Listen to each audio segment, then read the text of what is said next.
Imagine this. Two of the greatest minds in Black history locked in a battle of ideas that would shape the destiny of a people. On one side, Marcus Garvey, the firebrand revolutionary who declared a people without knowledge of their past history, origin, and culture is like a tree without roots. On the other hand, W.E.B. Du Bois, the scholar and activist who believed that the path to equality lay in education, integration, and working within the system. This wasn't just an intellectual debate. It was a collision of visions that continues to echo in today's fight for Black liberation. Welcome to the Revolutionary Hour, where we dive deep into the ideas, struggles, and legacies of those who dared to change the world. Today, we're exploring the clash between Garvey and Du Bois, with a nod to Noble Drew Ali, another pioneer who called on the so-called Negro to reclaim their spirituality and their cultural identity. But here's the real question. What can their visions teach us about our struggle today? Stay with me, because this is going to get real. Ever wondered why history's most significant events often go untold? Let's uncover them together on BOSS Radio. Welcome to the Revolutionary Hour, where the boundaries of history, religion, and global politics collide. If you're curious about untold stories, bold perspectives, and transformative ideas shaping our world, you've come to the right place. Each week, we dig deep into the topics that matter, uncovering the roots of religious traditions, challenging mainstream narratives, and decoding the biggest geopolitical events of our time. From the complexities of the Israeli-Palestinian conflict to the mysteries of ancient cosmological sciences, and even the hidden truths behind historical shifts, no stone is left unturned. So, whether you're here to question the past, rethink the present, or imagine a better future, we've got you covered. Join us for bold discussions that educate, inspire, and empower. Hit subscribe now on YouTube, Spotify, Apple Podcasts, or wherever you listen, and let's spark a revolution of thought together. This is the Revolutionary Hour. Welcome to the conversation. Let's start with Marcus Garvey. Garvey was unapologetic in his belief that Black people had to build their own world, economically, culturally, and politically. He founded the Universal Negro Improvement Association, the UNIA, to promote Pan-Africanism and self-reliance. He preached, "Rise up, you mighty race. You can accomplish what you will." Garvey didn't just talk about empowerment, he acted on it. His Black Star Line shipping company was a bold move to connect the African diaspora economically. But Garvey wasn't just about dollars and cents. He was about pride. He told Black people to see themselves as kings and queens, heirs to a glorious past, not victims of a story. Now, contrast that with W.E.B. Du Bois. Du Bois was a Harvard-trained intellectual, a co-founder of the NAACP, and a believer in the talented 10th, the idea that an educated Black elite could lead the way to equality. What he didn't expect was that talented 10th could be corrupted by the prevails of the system to mislead the following 90% of Black people. He also criticized Garvey's Back to Africa movement as impractical, calling him the most dangerous enemy of the Negro race. Fast forward to Liberia. But Du Bois wasn't against liberation. He just believed that the fight was within the system. For him, integration and education were the keys to breaking down barriers. And then there was Noble Drew Ali, a figure who is often left out of these conversations but was just as revolutionary. Drew Ali taught that the so-called Negroes weren't lost people, they were Moors, heirs to a proud and ancient heritage. He emphasized spiritual liberation, saying, "Know thyself and you will know the universe."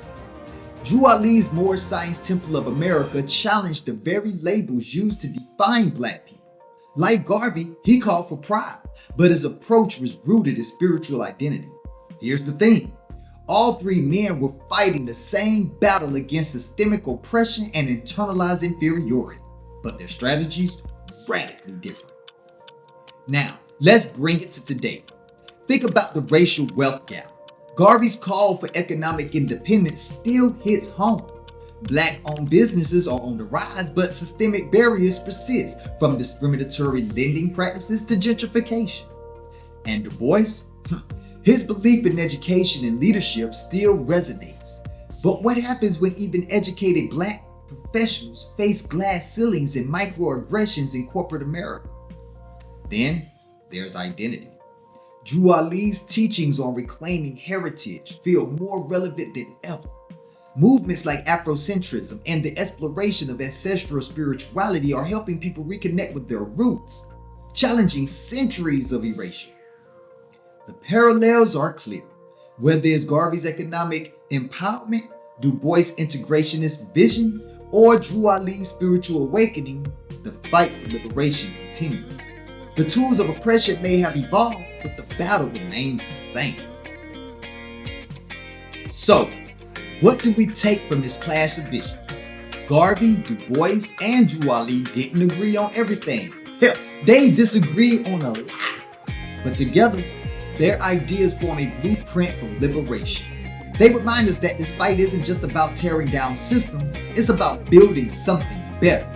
It's about reclaiming our identity, our history, and our power. As Garvey said, rise up, you mighty race. You can accomplish what you will. Now is our time to rise. Thanks for tuning in to the Revolutionary Hour. If this episode has inspired you, share it, comment below, and keep the conversation alive. Let's honor these giants by continuing their fight. Until next time, stay revolutionary. Subscribe now for more deep dives into revolutionary history and cultural empowerment. And hey, who do you think had the better vision for Black liberation? Drop your thoughts in the comments or tag us on social media. Let's keep this dialogue going. Look at this. My hair is like a sloth, slow and frizzy. Man, what am I gonna do with this, bruh? Whoa! Now what is this? Whoa, look at this. What happened to my hair? Oh my God, it's growing everywhere. Man, this Southside Beauty Care African Chibi Whipped Hair Butter is amazing. Go get you a jar today.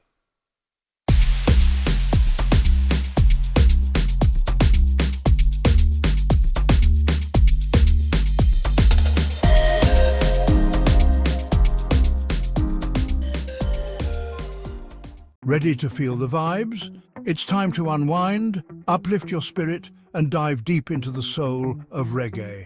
Welcome to the Reggae Hour, only on Boss Radio. From the timeless legends of Bob Marley, Peter Tosh and Burning Spear to today's hottest voices in conscious reggae and dancehall, Reggae Hour brings you a full spectrum of the music that's all about love, resistance, and unity. Whether you're a long-time fan or just discovering the roots of this powerful genre, Reggae Hour is where you'll find the deep rhythms, positive energy, and good vibes you crave. It's more than music, it's a movement. Let the rhythm of the island move you, right here on the Reggae Hour. Catch exclusive interviews with reggae artists, learn about the culture and history behind the sound, and jam along to hand-picked tracks that bring the spirit of the island straight to your ears. So, what are you waiting for? Tune in now to the Reggae Hour on Boss Radio, where the beats are infectious, the message is clear, and the vibes, they're always airy. Subscribe on iHeartRadio, Apple Podcasts, Deezer, Amazon, or wherever you listen to your favorite shows. Let the rhythm of reggae move you every hour on Reggae Hour. Tune in, turn up, and zone out, because that's just what we do.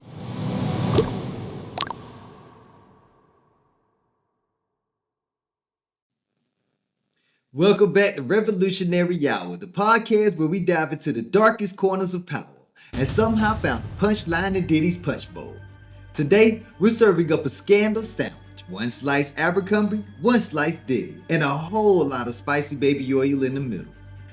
You heard that right. Buckle up. From corporate fashionistas with a penchant for exploitation to music moguls whose Wild King nights sound like a plot of a rejected Pornhub video, we've got it all. And hey, before we get started, smash that like button, follow us, hit that notification bell, and share that episode. Don't be stingy with the laughs. Let's go viral together. Let's start with Mike Jeffries, the former CEO of Abercrombie & Fitch. The man who made you feel like you couldn't wear their clothes unless you were a walking Instagram filter or fake just like those Kardashians. Turns out, Jeffries was also running a side hustle, allegedly. Between 2008 and 2015, Jeffries and his partner Matthew Smith reportedly operated an international sex trafficking ring. Their pitch? Hey kid, wanna be a model? Translation? Hey kid, I got candy in the back of my Scooby-Doo van. These guys weren't just promising modeling gigs. They were coercing young men into auditions. And by auditions, I mean auditions. Think casting couch if you get it. According to reports, victims were flown to Jeffries' mansion where the decor screamed early 2000s Abercrombie catalog. Imagine soft lighting, strategically placed bare skin, and probably a bottle of Abercrombie's signature cologne in every corner. Now, I'm all for a good jokety joke, but Jeffries' defense team claims he can't be held accountable because he's suffering from dementia and early onset Alzheimer's. So you mean since he can't remember the crime, there's no way he could be held liable? Look, I'm not saying he doesn't have dementia, but this is pretty convenient timing, wouldn't you say so? The man spent years crafting exclusivity, and now his memories are too exclusive for him? Let's talk complications. If the dementia defense holds, it could mean leniency in sentencing or even the inability to stand trial. But come on, if Mike Jeffries can recall how to color coordinate a barely legal model lineup, he can probably remember a thing or two about those auditions. Just as isn't some grandpa at the dinner table asking if you're his niece. It's supposed to be sharp, unforgiving, and allergic to selective amnesia. Now, on to Diddy, Sean Combs, Puffy, Love, whatever the hell he's calling himself these days. Diddy's got lawsuits piling up like he's collected them for a scavenger hunt. But the one grabbing headlines involves his alleged Wild King nights. Picture this: sex machines, aphrodisiacs, forced participation. Man, that sounds like 50 Shades of Nope. And let's not forget the swirling rumors about Diddy and Meek Mill. Look, we're not here to judge, but it's hard not to side-eye when these whispers come with baby oil. And then there's Will Smith. The man literally had to tell people to stop tying him to Diddy and baby oil in the same sentence. And what's true, you know? And I've been seeing y'all memes and stuff. People be making memes. I see the memes. I said, no, some of that stuff is funny. Some of it's funny. But I haven't addressed any of this publicly, but I just want to say this very clearly. I don't have to do with Puffy, so y'all can stop all their memes. Listen, I do enough of my own. Don't be putting me in other people's. I ain't been nowhere near that man. I ain't did none of that stupid. So, whenever y'all hear it, if somebody say that, it's a damn lie. I don't even like baby oil. I mean, how do you even make that announcement with a straight face? Now, here's the zinger. Imagine Abercrombie branded baby oil. The tagline writes itself. Smooth enough for Diddy. Exclusive enough for Jeffries. Hey, you welcome, internet. Y'all can have that one. So what do Abercrombie and Diddy have in common, aside from terrible judgment? Both exploited power and influence to manipulate vulnerable people. Jeffries dangled modeling gigs. Diddy threw parties where the price of admission was your dignity. One preyed on young male models. The other allegedly coerced employees and associates. Different tactics, same game. Now let's talk about media attention. Why is it that Diddy's story got wall-to-wall coverage while Jeffries' case barely managed to pop up on the radar? Could it be race? Yeah, I said it. When a black mogul like Diddy stumbles, the media practically throws a parade of shame. But Jeffries? The man built the empire on exclusion and exploitation, then allegedly upgraded to trafficking, and is treated like a footnote. The double standard is about as subtle Abercrombie's cologne and just as suffocating. Meanwhile, society's sitting here like, oh, Jeffries, oh, maybe he didn't mean it. Really? If dementia makes you forget your crimes but remember the flight itineraries for your models, we've got bigger problems. The contrast here is sharper than Diddy's baby oil game, and trust me, that's saying a lot. What do these cases teach us? Power corrupts. Whether it's in the boardroom or it's in the recording studio, unchecked power leads to exploitation. We need to hold everyone accountable, whether they're wearing a three-piece suit or a pair of sagging jeans. And here's where you come in at.